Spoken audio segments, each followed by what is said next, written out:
പാപ്പു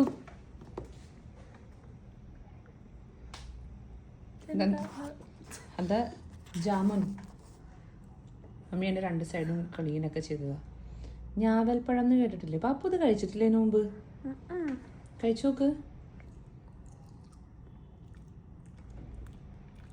എന്നല്ലേ ഇഷ്ടയില്ലേ?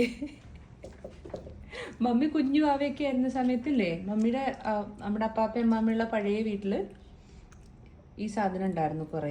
അപ്പൊ ഇതിങ്ങനെ നിലത്ത് താഴത്തേക്ക് മരത്തിന്ന് വീഴും. തൊലി ഉണ്ടായിട്ട് കഴിച്ചാലും ഇങ്ങനെ നോക്കണ്ട. നാക്ക് നോക്കട്ടെ, അങ്ങ് നോക്ക്. ബ്ലൂ കളർ ആണ്ട. എനിക്ക് അല്ലാണ്ട് ഭയങ്കര ബിറ്റർ. പക്ഷെ അത് നല്ലതാ. പാപ്പ മറ്റേ സ്റ്റോറി കേട്ടിട്ടില്ലേ? മറ്റേ ഒരു മങ്കി മരത്തിന്റെ മുകളിൽ ഇരുന്നപ്പോ താഴെ ഒരു ക്രോക്കഡൈൽ വന്ന് ജാമുൻ ചോദിച്ചു. അത് കഴിച്ചോ? നല്ലതാ അത്. കഴിച്ചോട്ടാ. കാരണം മമ്മി ഒരു പാത്രത്തിൽ നിറച്ച് ഭയങ്കര ഇഷ്ടമാണല്ലേ. ഞാൻ കഴിച്ചു. I had like 20 already. let it be 21. Bye bye.